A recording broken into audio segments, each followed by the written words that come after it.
Hello, everyone. I hope everybody's well. Tonight's topic for the BSL Blethers, we're going to talk about fostering. And as you know, I'm Avril Hepner. So tonight's topic discussion will all be about fostering.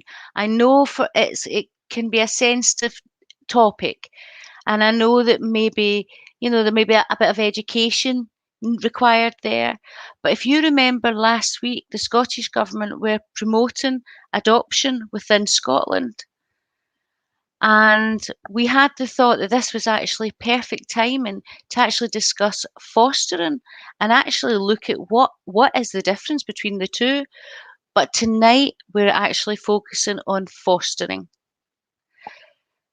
Before we start tonight, I just want to say a special thank you to the Scottish Government for funding tonight for our BSL Blethers, our chat within the deaf community. And tonight, as you know, we've had many topics as we went along.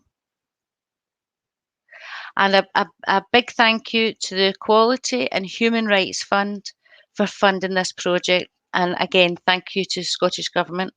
It's so important that we have this opportunity to discuss any issues, and in particular tonight about fostering.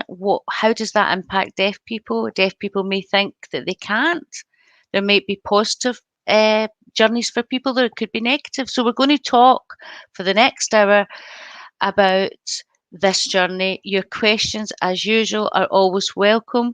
And if you put your comments or questions in the chat, we'll do our best to answer as many as possible.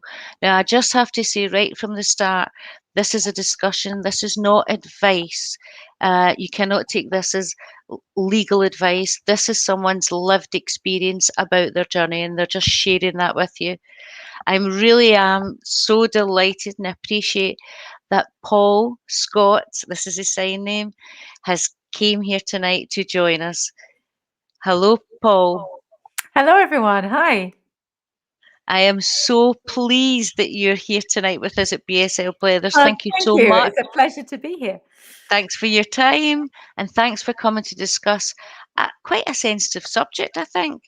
So before we start, could you tell us a wee bit about yourself? Sure. My name's Paul Scott. That's my sign name. I'm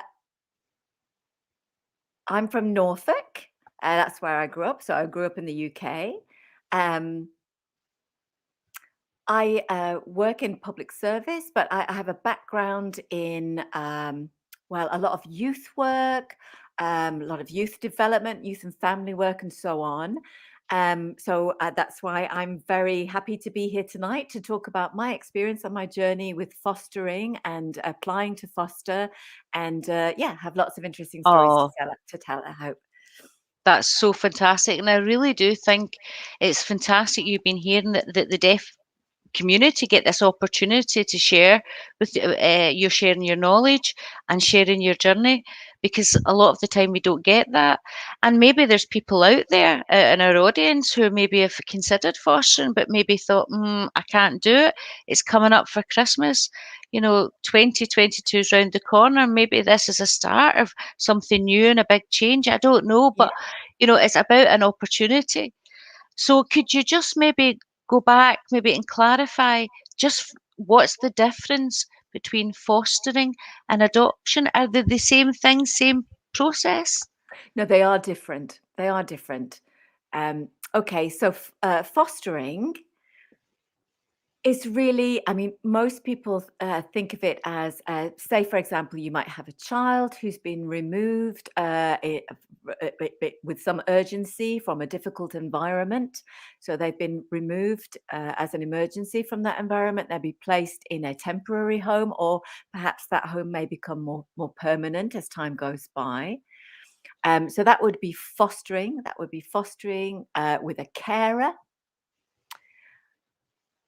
And they would welcome any child at any part of that journey. Fostering doesn't tend to be forever. that tends to be the realm of adoption.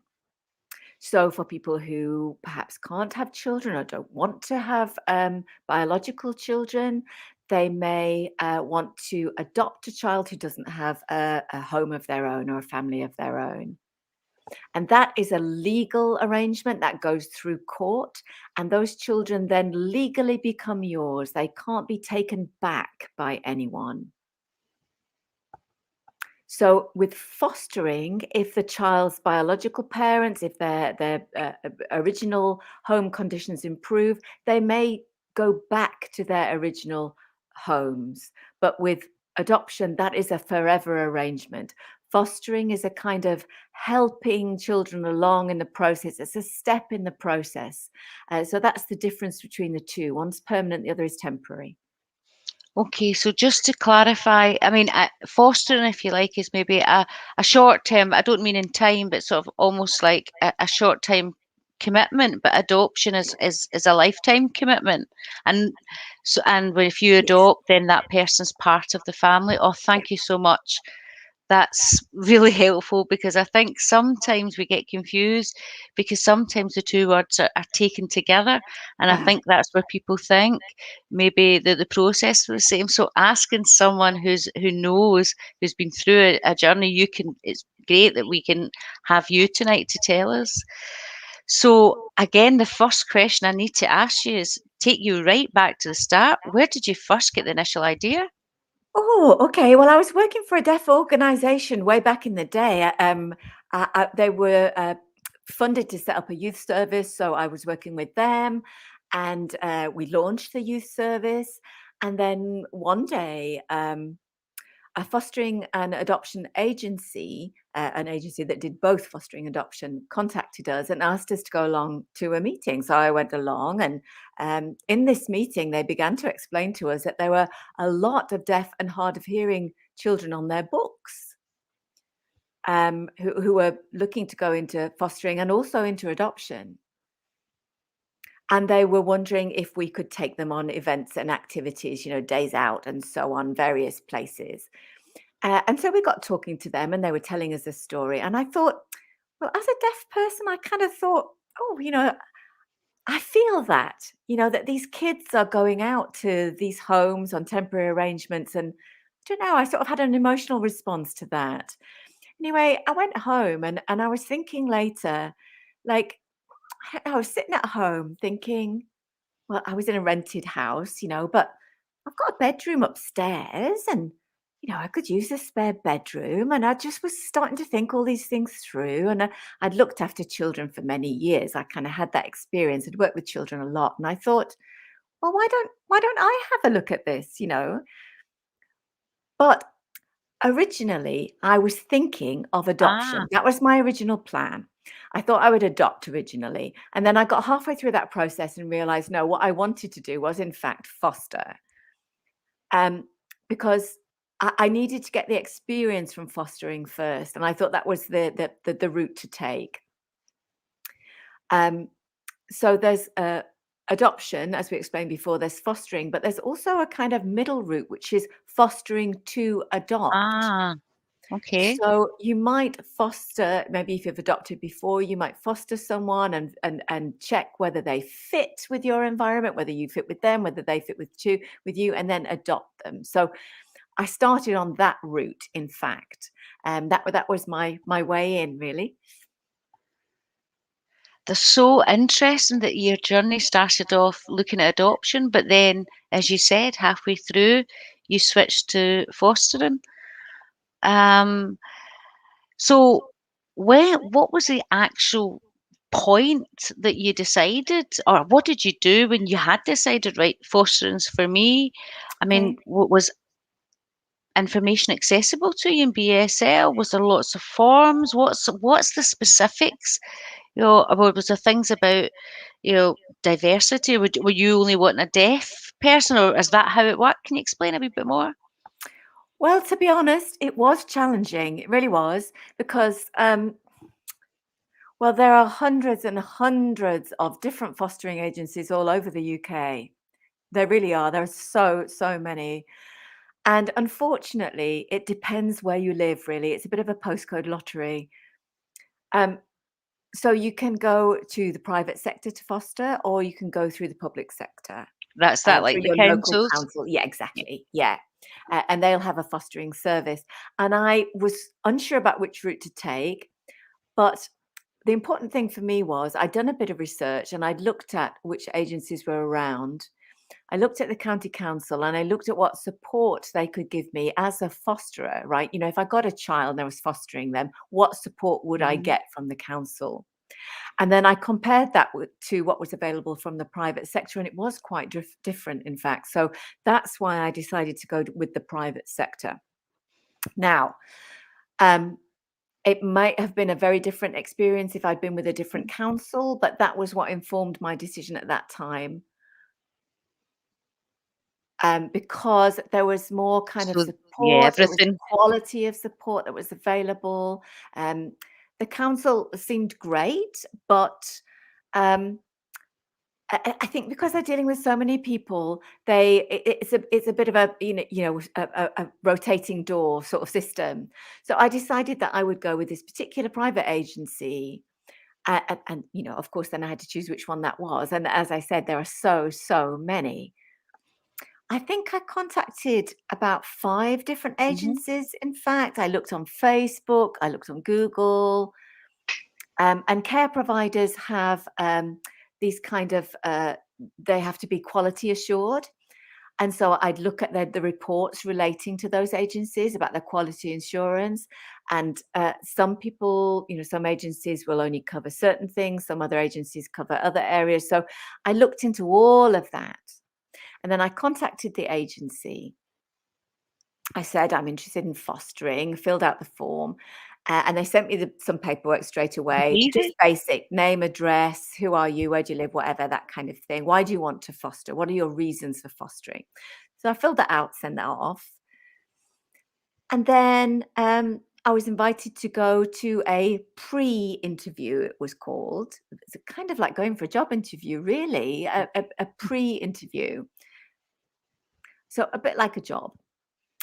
And I said, "Can I get an interpreter, please, a BSL interpreter?" And now this is the sad bit. Of those 5 agencies, 4 of them refused to get BSL interpreters in. I had Oh, real battles. I mean, seriously, real battles. Um, they're not in the public sector, so I couldn't yeah. force them to provide an interpreter for me. And that was the law was very weak in that area in England, really. So, you know, they kept saying, well, we're charities, we can't afford it. They were kind of really giving me the guilt for that, you know, like, oh, this is people's donation money. And, you know, but at the same time, I was kind of like, yeah, but this is my right. Um, so it's really problematic. I wish there was a deaf agency out there. Wouldn't that be so much easier? It'd be lovely. But anyway, the 4 agencies said no, no, no. And there was one agency who already had a deaf fosterer who had recommended that agency to me in the first place, in fact. But they had had experience with a deaf person because they already knew this deaf fosterer. And so the process was much more smooth. And I went with them in the end. I sent them the paperwork. They invited me to pre interview, asked me questions for about 2 hours. It's quite thorough. Wow. So basically, you're getting your information from your own research, Yeah. word of mouth, and things like that. Okay, makes sense. And obviously, you were comparing the local authority to the private sector and just felt that the private sector could offer more. It's interesting. Also, talking about the LinkedIn paying for an interpreter, I mean, we know this is common all the time. Could I ask one question though?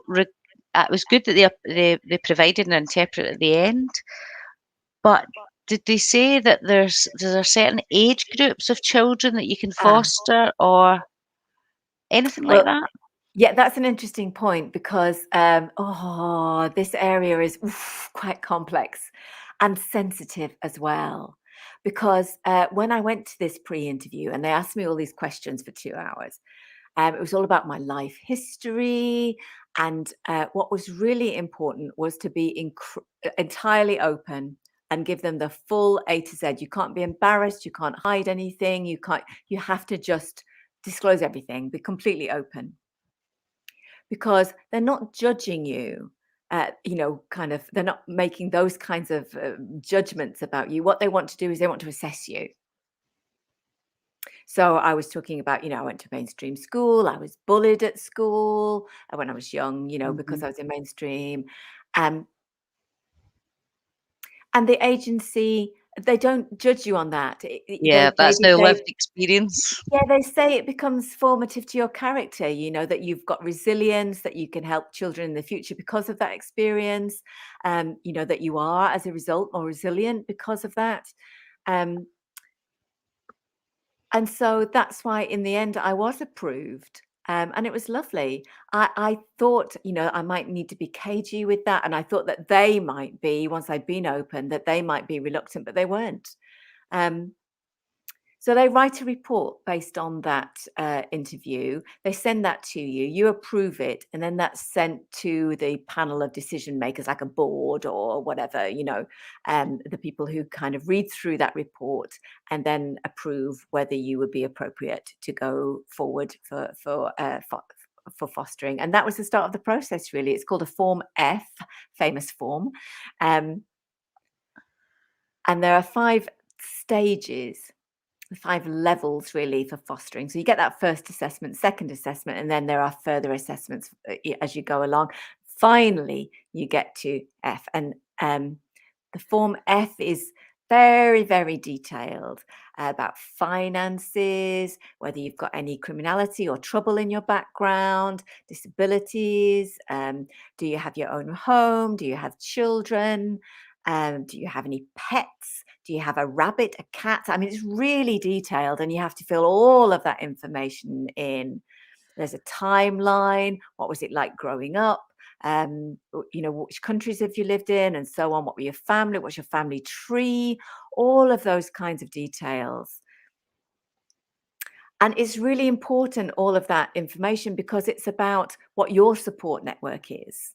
Right? Because if I'm in my home and my mother and father live around the corner and my sister lives around the other corner and I've got friends and I've got deaf community just down the street, then if I'm fostering and something happens and I need a break, I've got a support network around me. Yeah, Absolutely. makes Yeah. sense having that around. Yep.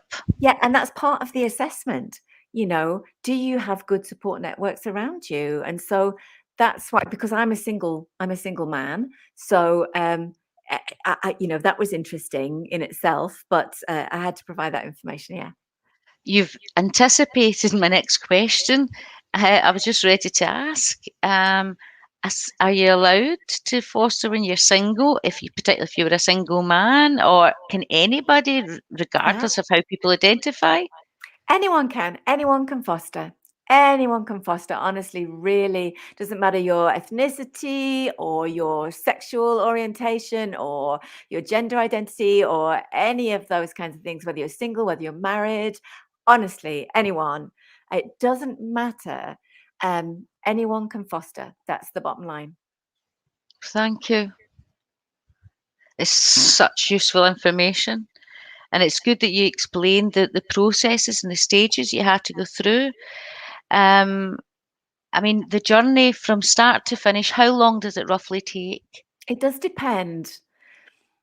When you've done all the forms and all of that kind of process and you've got to the end of that, you also have to have a DBS check. So you need to have references. You need to have people who will Oh, so referee you for need you. to apply for that. Okay. 6 different references, people who know you well and have known you well for some time. So you have to send off all of their details, and the agency contacts each of those referees and meets each of those referees Yeah. and interviews each of those referees and asks them whether they consider you appropriate as a fosterer, and that's confidential. So you don't know what your referees are going to say to the agency about you. It's usually 6 referees that are asked for. Some agencies ask for fewer, some agencies ask for more, but usually it's around about 6. And when that process is finished, and if you've passed all of those, then there are 6 further stages. Someone comes to your home. They sit and talk to you in your home. So there are more questions. It's a bit like counselling. Honestly, it felt a bit like counselling. They ask you questions about what it's like growing up, about your feelings about growing up, your childhood. And did you have an I enjoyed interpreter with those you? 6 sessions. Yes, I did have an interpreter with me for each of those 6 sessions. And after Did those did 6 sessions, they have a it look was if you around yeah, the they do. house? Yeah, they kind of assess your home as well, and at the same time, once or twice, there was an a social worker as well who was learning to sign, so that was lovely. Really nice attitude from that person coming into my home, and really nice conversations with them. Honestly, really enjoyed those Wow. 6 sessions. They looked around the house, as you say, um, and then a different person comes in and does a health and safety audit of the house. And oh, one other thing I've just remembered actually, in terms of houses. Um, if you have your private house or if you have a rented house, it's a slightly different process. If you're renting, you have to ask the landlord's permission first. Okay, So that you makes have to have sense. approval from the landlord, and the agency will contact the landlord to ensure that's okay. Some landlords refuse, in which case you might want to move. Yeah, It is I it is a bit suppose like so having it's pets. It is, yeah. yeah, absolutely, yeah. Um, and I suppose, it's only fair really that you wanna make sure that the home is secure and safe and good to use. Well, I have a list of questions for you, Paul. Bear with me while I just scan down. Could we go back to the application stage? Right, you've done the assessment and you've done the application. Do you go for training or support, or Okay. what happens after that? What's it like? Could you give us a description of what that was like? You do get training, yeah. I went to a 2-day training, Mhm. session, which was great. You get to meet other potential foster parents, foster carers, foster parents. I don't know how you wanna sign that when it's so that it's gender neutral. But, there's a variety of people around you, and you get a 2-day training, which kinda covers things like how you foster, how you identify signs of abuse, how you Okay. respond to the child in your What care. about Um, behaviour too, maybe? Or per yes, children are challenged? exactly. Challenging behavior, what to do about that was so, so useful. I learned so much, really. I mean, I have to put my hand up and say, I thought, I know all of this. I've worked with young people for years and years and years. And when I went to the training, I was like, oh, actually, there's quite a lot of things I hadn't thought about here. Mhm. That's really useful. So it was great. It was really good. The training that I got there really helped me to decide kind of which I don't know how to phrase this, but which children to choose, if you know what I mean, because Mhm. that's really Oh, difficult. So after the training's finished, you go home, you consider it. A social worker comes over, they talk to you about what your decision might be after training. Do you accept the role of foster carer or not? And if you say yes, then well, it's a sad fact that they say it's a sad fact a lot of children have been sexually abused, grown up in houses where there's drug and sexual abuse or alcohol abuse and so on. There are children in wheelchairs, there are children with autism, there are all kinds of categories of children. And you sort of tick which children you'd be happy to accept and which children you would find too difficult to accept. So, for example, for me, deaf blind would be okay. But somebody in a wheelchair, I didn't think was acceptable for my circumstances. But you don't have to accept anyone. But I'm thinking, okay, if I get someone in a wheelchair, then I can't, I haven't got an adapted car. That I'm actually going to restrict their life more than it should be restricted. And you have to think about the best interests of the child and what's the best uh-huh. placement for them.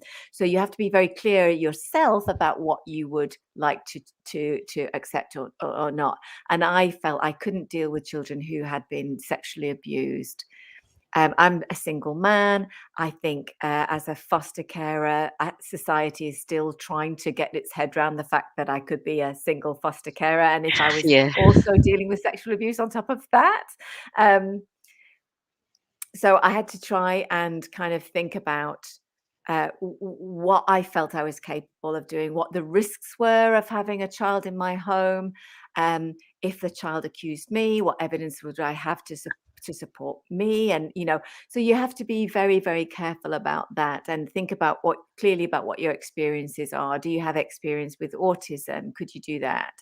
Um, so, and again, a social worker will also help you kind of identify your skills and will match you with a child who matches your skills and your abilities and what you've ticked. Well, Paul, this is why we invited you here tonight because it's really good the fact that you're a single man and your journey to fostering.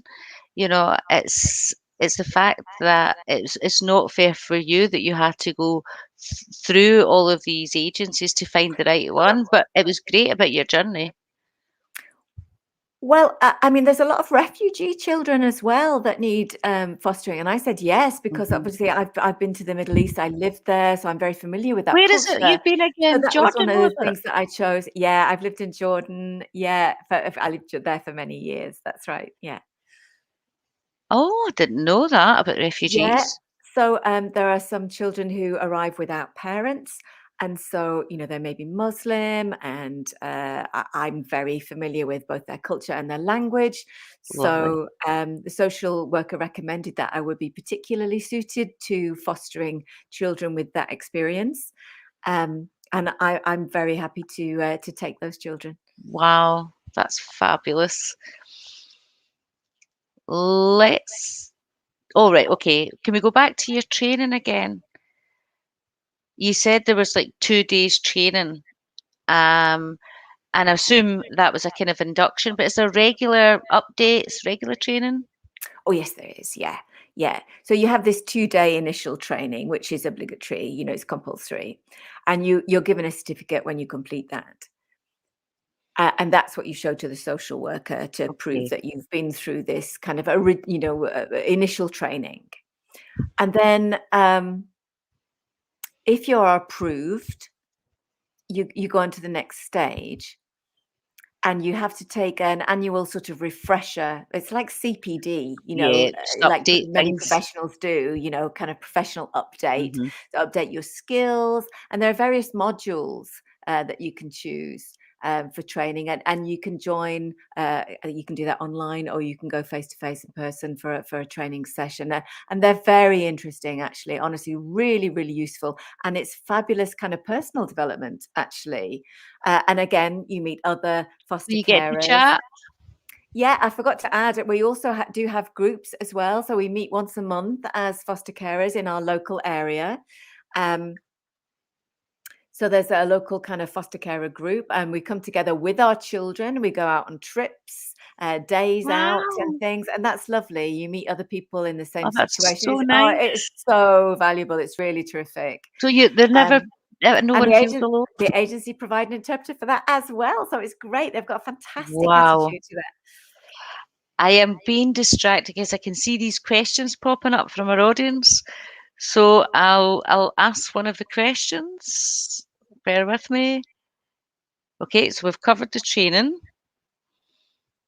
There's one, well, you know how there's always lots of questions, like the frequently asked questions, the questions that everybody always wants to ask. Uh-huh. So I've got a Cool. list of them here, and so it's quick fire, Paul. So could you clarify with us when you apply for fostering, anyone can apply, or is there any strict criteria? Well, at the first stage, anyone can apply. Absolutely so. You don't have to have any permission or anything. You just apply. So anyone can apply, but whether you will get through all of the processes of assessment and whether you'll be found suitable in the end is a different question. And that will depend on your circumstances and any number of things. It's very particular to you and to the agency and how they assess you. Um, it might be that you're just not ready. Yeah. Um, they might feel that you'd be better off coming back in a year or Mhm. two's time, and they'll let you know that.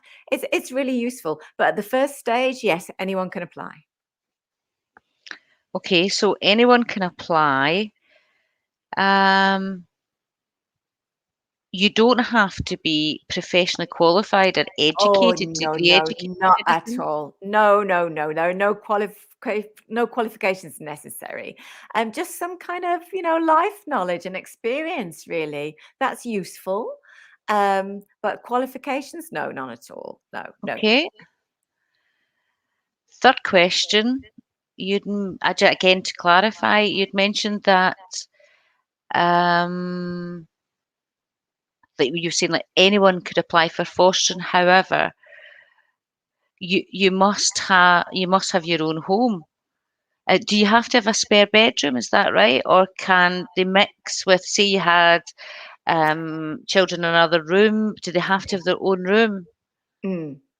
They do have to have their own room. Yes, that is a priority. That is important because they have to have a sense of belonging. That's really important. So when I moved into where I currently live at the moment, I made sure when I moved that I had a spare room and I painted it white, very Okay. plain, very neutral. Uh, Things like wallpaper or pictures or whatever, nothing like that, just plain white and a bed.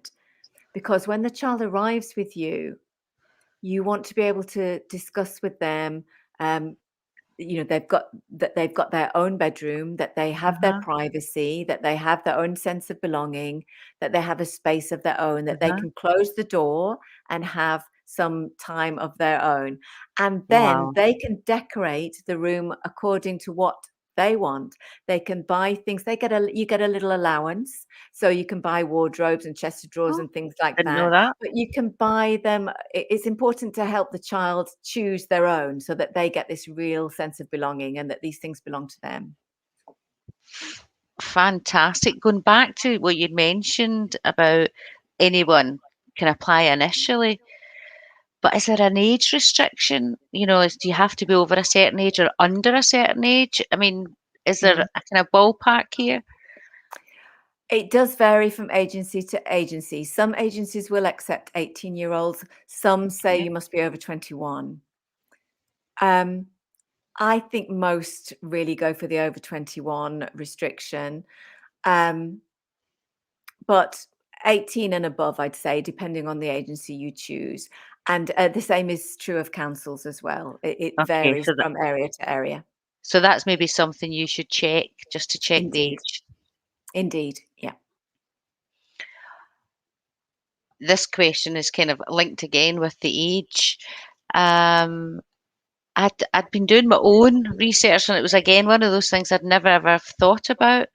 I was thinking about when you retire. Maybe you've worked from maybe left school at 16 and worked till you're 65. Could people who are in retirement apply? Are they too old? You absolutely can. You absolutely can. If you're fit and active, then why not? Why not? Absolutely, Yes. I couldn't agree more. Um, because that was really shocked me because I didn't know about that. And I see a lot of people, maybe that have retired now and they're maybe sitting at home and feeling, where's their purpose anymore? And they're doing voluntary work just to give them a sense of Absolutely. belonging. Why not switch to fostering? It's just another thought, you know. Absolutely. And the other thing is people who've been retired have so much lived life experience, and I think that'd be a lovely fit. And they have time. They can give a lot of That's time to true. a child, and that's really a wonderful thing. So absolutely, yes, absolutely. Retirement, you could be the perfect fosterer. Well, there could be some deaf people that are watching here tonight that are maybe coming up for retirement, and you're absolutely right. I know that sometimes when you think about retirement, you think about resting and going on holiday, but maybe they've never even considered fostering as an option before. So there's opportunities out there. Yes, there really are. Yeah. And also, a lot of retired people, their children are grown up and sometimes end up with spare rooms. So Yep. that would be able to be used for a child. Well, I've got another one. If someone was actually thinking about fostering, would you have to give up your work if you had a job beforehand? Well, now this is an interesting question because I work full time. And through the assessment, they asked me if I would be prepared to reduce my hours and if I was allowed to reduce my hours. And that's important because the children go to school, there may be issues, they may have to come from school and be sent home. And would I be allowed to leave work? What would happen in the Of school course. holidays, the summer holidays, and so on? Because you can't foster a child and then just farm them out to any sort of babysitter. You're not allowed. Mhm. It has to be an approved person who's on the agency's list Yeah. of approved Yep. childminders who've been DBS checked and so on. Um, so, they have to have their background checked and everything. So, a lot of child carers don't have to have a DBS check, which is quite shocking. But so you have to be able to, if you're working full Yeah, time, so the focus, request yeah. be able to request reduced hours. So perhaps think about working part time, for example.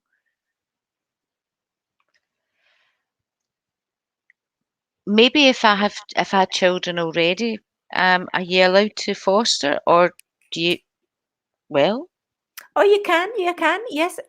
Again, it goes back to if you already have children, that's fine.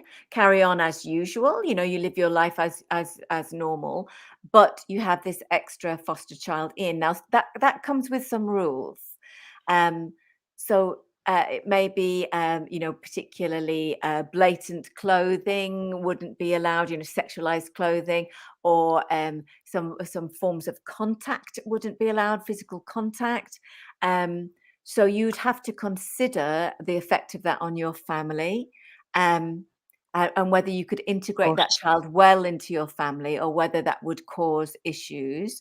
One thing, though, when the child does arrive, normally before they even get to your home, what you do is you make a family book and you put photographs in it and Ah. introduce yourselves. This is me, this is my wife, or these are our cats, these are their Oh, names, and lovely. these are our children. And you give that to the child so the child can study that and become familiar with who you are before they arrive in the house, so that they're very comfortable and they're prepared. It's nice. Yeah, it's almost like an induction, if you like, and for a Yeah. child, an idea of what life's about to become. Absolutely, and maybe you might also include some of the family rules, the way we like to do things in our house, kind of thing, so that the child can arrive respecting your environment. The important thing is not to treat this child differently. They have to integrate into your home. I mean, so because you're providing for them in the same way as you're providing for your children. Well, Paul, while we've been chatting, our viewers at home have been asking questions.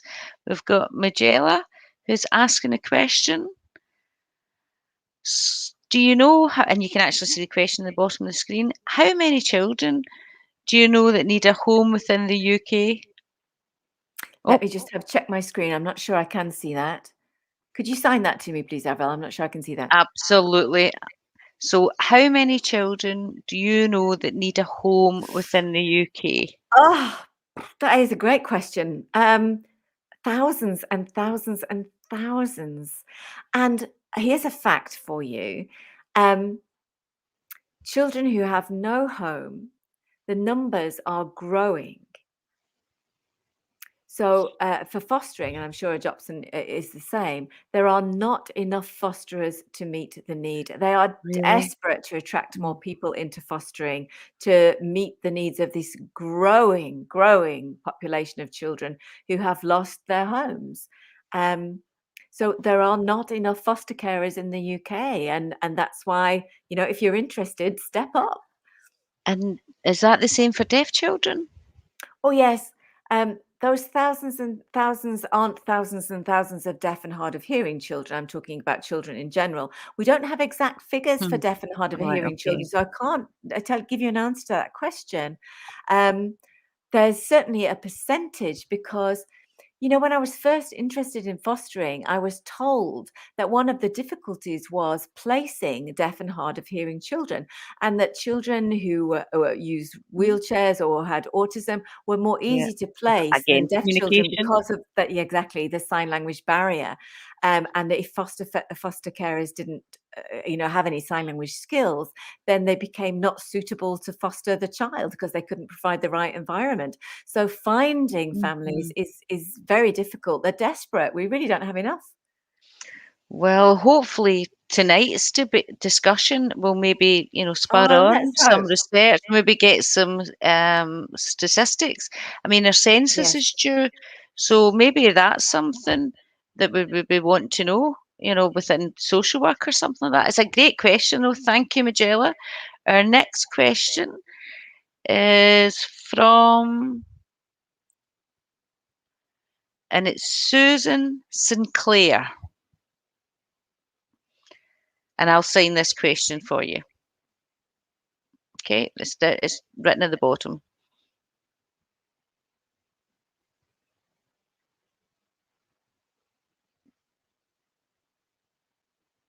Okay. Mm. So Susan's question is, which area does Paulus live in Paisley? Because we applied for adoption and fostering, but we were turned down as we were deaf. So how can we challenge a decision like this if we are turned down again? Yeah. It depends why you were turned down. Normally, any agency you can appeal throughout the process. At the end, they have a panel. And if the panel turns you down, they normally give you a written reason. If you disagree with that reason, you can challenge that. You can take it to Okay. appeal. And that means your case is reviewed, and the agency, by law, has to do that. So it's worth looking at their website, the website of the Fostering Network. This is a really useful, here it comes. Here's the contact details at the bottom of the screen. These are great. They give you a lot of advice, a lot of support. So contact them. And they will, you can talk to them about how to make an appeal, and they'll be very supportive. And this is a free service. You don't pay anything at all. They'll give you advice, and they might even appoint a caseworker to your case Excellent. to take that on and to work that through with you. So that would be my advice. Really contact them and go to appeal. Ask for the reason why you were turned down. And if they don't give you a good enough reason, then you can go to the IRM, which is an internal review mechanism. Oh, could you go back Everyone, a wee bit, Paul? we call it I IRM am. for short. Yeah, it's the Independent Review Mechanism. Okay, got it. And Yeah, what you does got it. that mean? And that is the government's own Ah, kind of panel. It's very independent, separate from the agency that you're applying to. So if you appeal and you've got no resolution, um, and you still disagree with the panel, the appeals process can then be forwarded to the IRM, and this independent panel will meet and decide their outcome. If you're turned down by okay. them, however, that is it, and you won't be able to proceed any further. I mean, I suppose you could take it to court, but it wouldn't be easy. But don't give up, I would suggest. You should fight to find out what the reason was and why you were turned down. Oh, thank you, Susan. That was a great question. And keep fighting or ask the questions. There's lots of deaf people. We must have loads of deaf people out there who are looking to either Yeah, be fostered or become a foster parent. yeah, we do. And maybe there's people out there that may be thinking about it and wondering, well, how do they even navigate that? So it's important that you have that support network from everybody around you. Yeah, at the moment in Britain, there isn't a deaf foster network that I know of. Oh, I think there is one. I hope that we can set one up. I don't know of one. Um, but at the same time, in a perfect world, in an ideal dream world, we'd have a deaf I know. fostering and adoption service, wouldn't we? Wouldn't that be It'd beautiful? be Perhaps one great. day. Maybe tonight we're the catalyst. Maybe there's people out there watching Well, and maybe. think, I hope so. this is what we have to do. We need to set this up. Fantastic, Paul. We've got another question in. And this question's from Sean Noon. And there it is at the bottom of the screen. I'll sign it again once you finish reading. Okay. Okay. So this question, oh, well, you know the question. This is a really good question. It's quite a sensitive question as well. How would you cope with the emotional, I suppose, turmoil you would feel once the child's moved out if there's been a bond? It's part of that 2-day training that I mentioned, but yeah, Ah, you are warned. Sometimes the children arrive and you do really bond with them. You do. And it is emotional when they leave, but you have to remember that they're leaving because they're going to a good place. yeah, yeah. That's the Think thing. positive. Yeah. But there are some instances where you're fostering, and they're not moving, and that can be a long-term placement. It's called a long-term placement. So you can do sort of Respite. respite fostering, which is like a weekend or something, like really short term. Could you tell us Bless more about respite? About that? Respite is the word. So respite fostering, that might be a weekend or something. It might be that the family have Ah, difficulty dealing with the good. child, so the child comes to you for a weekend and then they go back home again. So really short term. Then you have short term, which is kind of up to, I would say about 6 months, maybe a year max, something like Okay. that. No longer than that, really. And then you have long term fostering, which can go on for years and years and years. Um, and it might be that the child never moves from your home. They might stay with you until they're 18. So that bond will continue. And you may be given, even in that case, the opportunity to adopt that child. And again, that's a conversation you'd want to have with your own social worker, and the child might want to have with their social worker, because you each have a Okay. social worker, and then the two social workers would talk to each other. But yeah, it is difficult letting go sometimes. Yeah. Yeah, I think, as you see, Paul, we are human, of and course. although you've been trained, it is hard. But when you first start fostering, I know maybe it's difficult to start with, and because you're not used to it. But I assume that once you go more and more, it gets easier. I know, but you sometimes get contacted by the kids that you fostered who have grown up into adults, and that's lovely. But again, Wow. you do have training and you do have support. And the important thing to remember is that fostering is a process.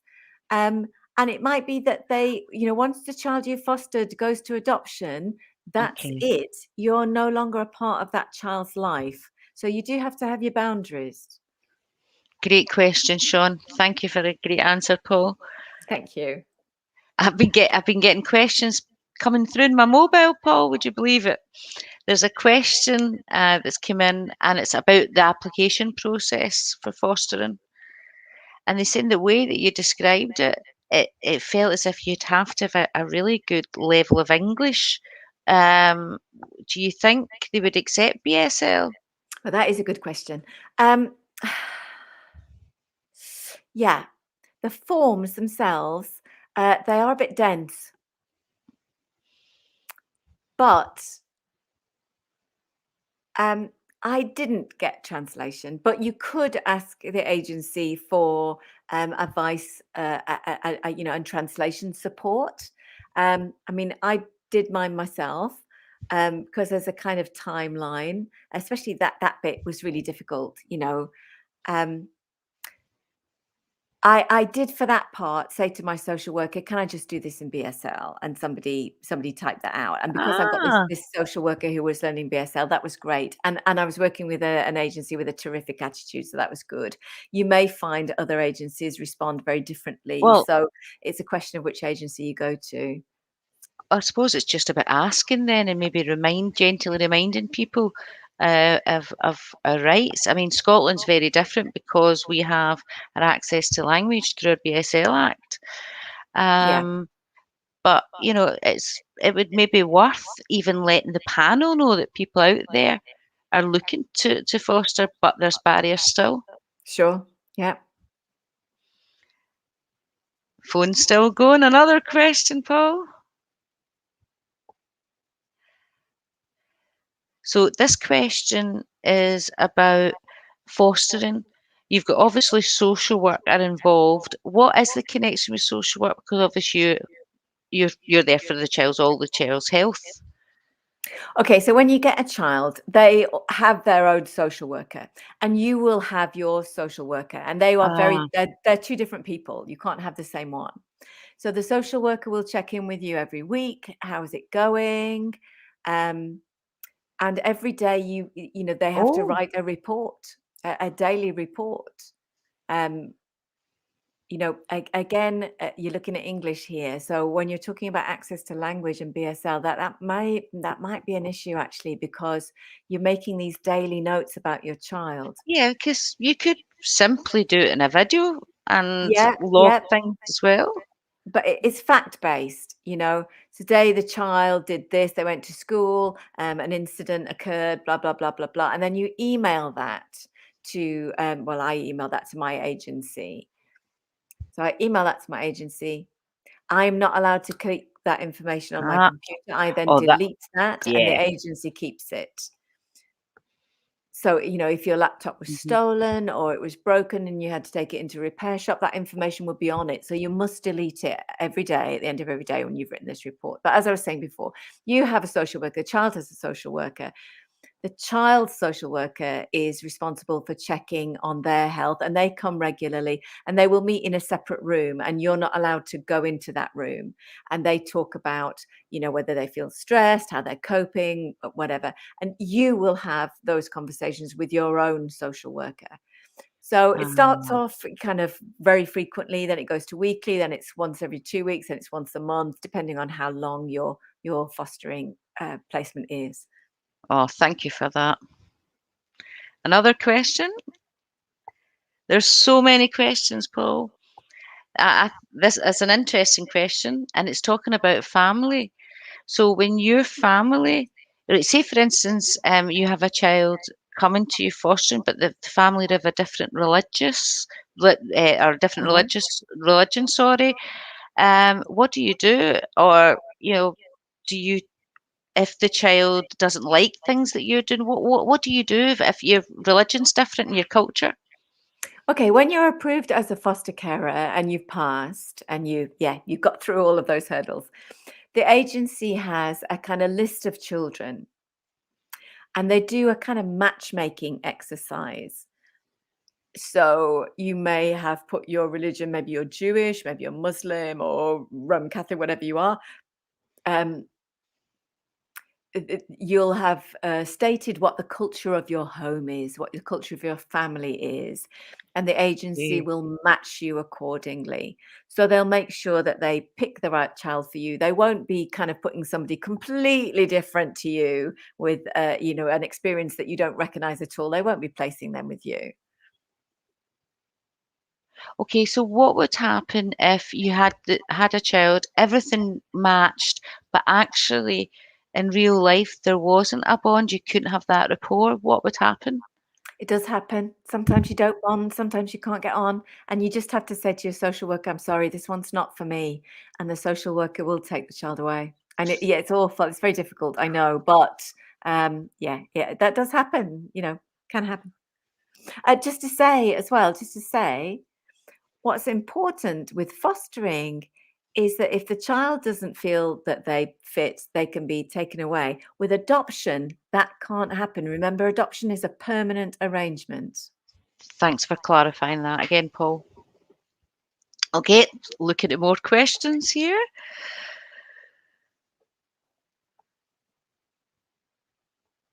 I'm just checking, Paul, just to make sure that I've covered all the topics everyone's asking.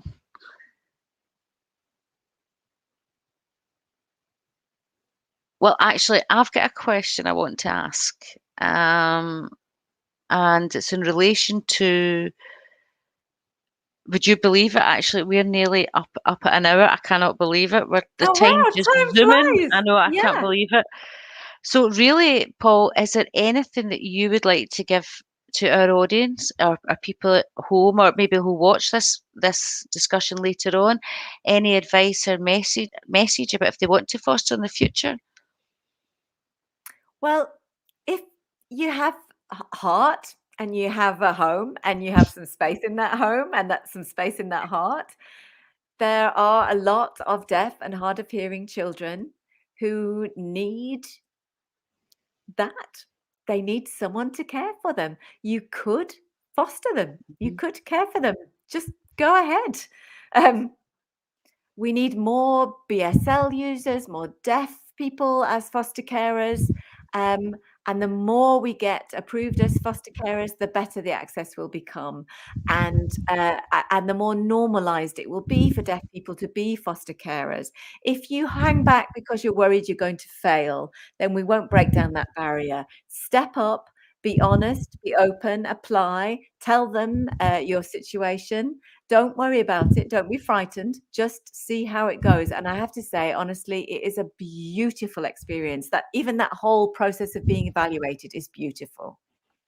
Oh, Paul, that's just so amazing.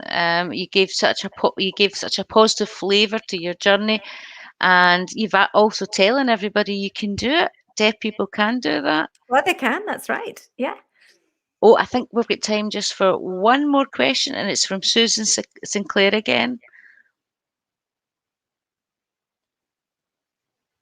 Oh, now that is an interesting question, Well, if Susan. you hang on, hang fire, Paul, I'll just sign it first in case anybody at home want to listen. So the question is, if you are deaf, are you able to foster hearing children or not? That is an interesting question. That has been brought up in my assessment because they asked whether I wanted deaf or hearing children. And I said I didn't mind. Because I think what's important is that this is a sign language home. Now, hearing children could come and learn to Yeah. sign as well, and deaf children can come and sign in this home too. Um,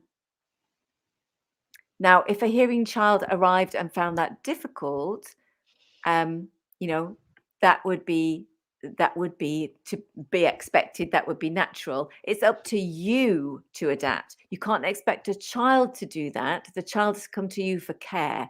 So you need to adapt to the needs of the child, and how you do that is up to you. If you feel at all concerned about fostering a hearing child, then don't do it. Yeah. It's not the child's responsibility to adapt to you in that circumstance. It's your responsibility to adapt to the child. Now, sometimes when you've got a foster child, they will still have contact with their parents. Now, if you're hearing, you can listen in on that and you can monitor whether their discussion is appropriate and feed that back to, to the social work agencies. Now, the way I deal with that is that I have VRS on standby for that, and Huh? I can watch the interpretation of what's being said. So there are always ways around it. There's so much technology to help us now. There's a way to do it. There always is. So you can do it if you want to. Well, Susan, it was such a good question, because if a child was placed within a family who signed, that maybe it's something that will spur them on to have a career, maybe Yeah, with in sign language. And also, we know as absolutely. deaf people, children are amazing about adapting. They pick up signs so easily. Yeah, yeah. Um, and gee, we know we just get this instant bond. It's interesting, that interesting Yeah, question. children's brains are like sponges, right? They just absorb everything. And if you're with somebody who's using sign language every day, they absorb it very quickly. They love it. It's really rich. They become bilingual. So, yeah, totally agree with you. Oh, what a night. We've had some amazing questions. And I cannot believe it. Do you know, we've got literally minutes left. Tonight has been such an amazing topic. We've got lots of food for thought, lots of discussions will be taking place after this. And Oh, it's been my also, pleasure. yeah, thank you. And you've also given us a bit of some tips and just things to think about, and how we'd maybe want to navigate our life maybe later on in life. So it's been really, really good that as the deaf community we get this chance, because we don't get this chance normally. Everything we get is always just at surface level. But tonight, Paul, because you shared your experience. We actually delved further, and it was great. And I feel really positive that we can say, it's okay. Deaf people can foster, and we can do that. And we can make a change. And it could be all the things like Yep. that deaf people in the future that maybe think about fostering or adoption. So hopefully, using technology and social media at its best, hopefully we can get this to the most reach we possibly can. And Absolutely. also, there may be children that are hearing that maybe are placed within deaf foster parents, or maybe deaf kids who were orally taught before, and maybe develop Totally. a love and passion for signing. Yeah.